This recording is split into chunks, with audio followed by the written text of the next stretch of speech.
नमस्ते, this is Suchismita.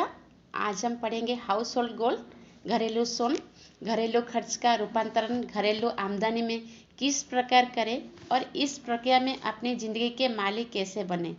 इस book का लेखक है डॉक्टर स्टीव डब्ल्यू प्राइस। परिचय। घरेलू इक्विटी एक सोने की खान जो कभी भी ख़त्म नहीं होती है। कुछ विचार इतने अनपेक्षित होते हैं कि जैसे अचानक मन में गिर गए हैं। यही विचार प्राय बड़े ही महत्वपूर्ण होते हैं। चाहे जैसे भी पैसा या पदाबंद आपने शायद ही सुना होगा। एक बहुत ही अच्छे हेतु से मैंने ही इस पदाबंद को बनाया है। चाहे जैसे भी पैसा, वो पैसा है जो आपको अपना घर चलाने के लिए और अपने जीवन की विशेष शैली बनाने रखने के लिए खर्च करना ही पड़ता है। चाहे जैसे भी आपको ये पैसा जाता ही है, सिर्फ जाने के बजाय इस अत्यावश्यक खर्चे से कुछ आमदनी निर्माण करने की स्थिति अगर आप अपने आप में ला सकेंगे तो वो बात निश्चित रूप से अर्थपूर्ण हो सकती है। क्या आप इससे सहमत नहीं हैं? सिर्फ सोचकर देखिए उन ढेर सारी चीज़ों को और उन अनगिनत सेवाओं को जिन्हें आपको नियमित रूप से खरीदना ही पड़ता है। आपको साबुन और सफाई की सामग्री खरीदनी ही पड़ती है। चाहे जैसा भी हो, आपको सौंदर्य प्रसाधन खरीदने ही पड़ते हैं। चाहे जैसा भी हो, विटामिन और दूसरी दवाइयाँ आपको खरीदनी ही पड़ती है। चाहे जैसा भी हो, इंटरनेट, वायरलेस दूरध्वनि जैसी कई घरेलू सेवाएं आपको खरीदनी ही पड़ती है।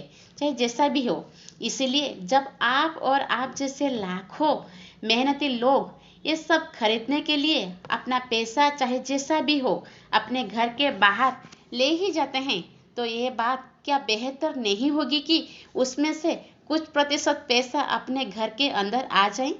ये बात निश्चित ही बेहतर होगी। तो इसलिए मैंने ये पुस्तक लिखी है। मैं आपको कुछ सिद्ध हो चुकी योजनाओं के बारे में बताना चाहता हूँ ताकि आपके घरेलू खर्च का रूपांतरण घरेलू सोन में हो जाए। सिर्फ रोकड़ की वापसी नहीं, किंतु रोकड़ का निरंतर बहाव। आप जिन योजनाओं के बारे में जानने वाले हैं वो डिस्कवर करके टीवी पर आने वाले विज्ञापन की तरह है। यह विज्ञापन कहता है जो चीज़ें आप चाहे जैसे भी खरीदते ही हैं उनके लिए कुछ राशि क्यों ना प्राप्त की जाए। क्यों नहीं, सचमुच। मगर डिस्कवर कार जहाँ ख़त्म होते हैं वहाँ घरेलू सोन का आरंभ होता है। घरेलू सोन की इस संकल्पना का सफल तरीके से इस्तेमाल करने के बाद आपको अपनी वह कमाने की स्थिति में आप आ सकते हैं।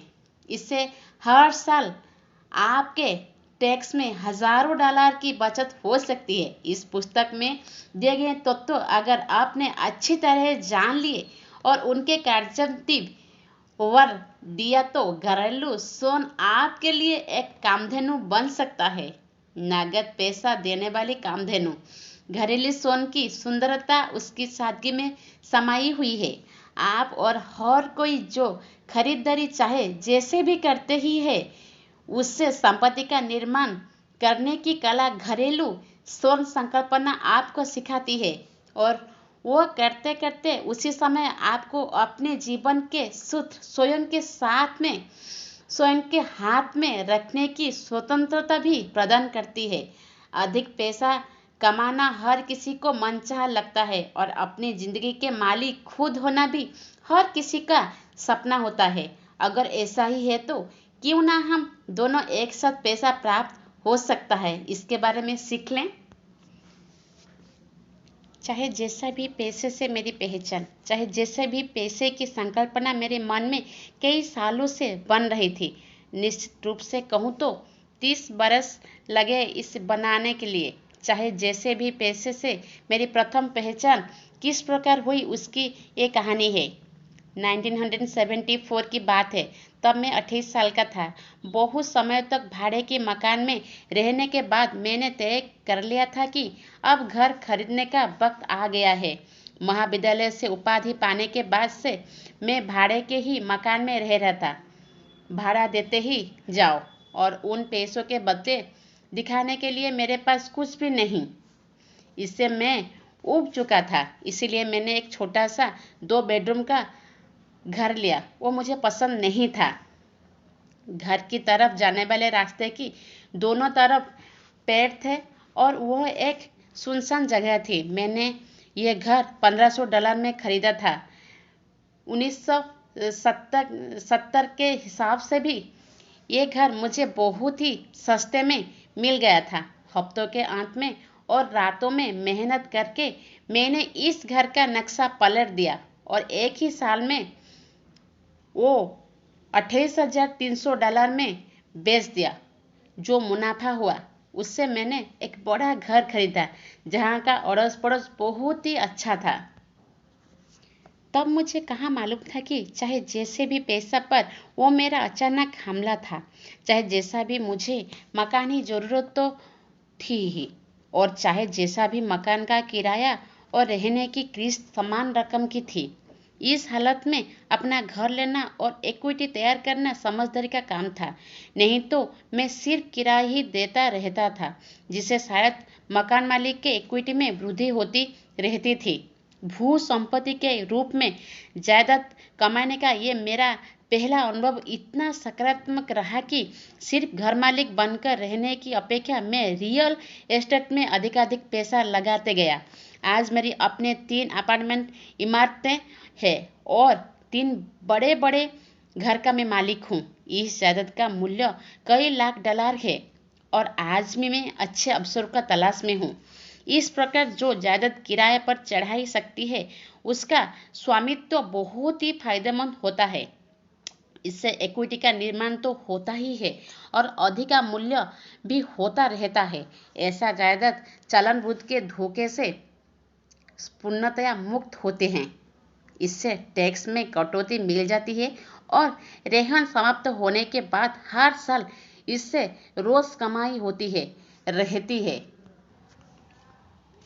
जी हाँ, रियल इस्टेट में लगाया गया पैसा एक बहुत ही अच्छी इन्वेस्टमेंट है। सांख्यिक तथ्यों के अनुसार 70% अत्यधिक अमीर व्यक्तियों ने अपनी आप धनराशि रियल इस्टेट में ही कमाए हुए हैं। मगर एक घर खरीदना और रियल इस्टेट में पैसा लगाना, इनमें फ़र्क है। चाहे जैसे भी पैसा से घर खरीद जा सकता है, पर रियल इस्टेट में पैसा लगाने के लिए अतिरिक्त पैसा आवश्यक है।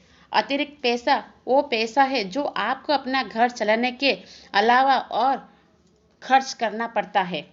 उदाहरणतः अगर आपने अपने बेटे के लिए या बेटी के लिए पुरानी कार खरीद ले ली तो इसके लिए अतिरिक्त पैसा चाहिए। अगर आपको स्टॉक मार्केट में या रियल इस्टेट में इन्वेस्ट करना है तो अतिरिक्त पैसा चाहिए। रेहन की कंपनियां 20% पैसा नकद लेती है। मतलब अगर $1,00,000 का किराए का मकान खरीदना है तो पहले अपने जेब से $20,000 निकालने ही पड़ते हैं। मकान को अच्छी स्थिति में लाने का खर्च, अकस्मात निकलने वाली मरम्मत का खर्च आदि का विचार यहाँ नहीं किया गया है। 99% लोगों के लिए $20,000 कोई मामूली रकम नहीं होती है।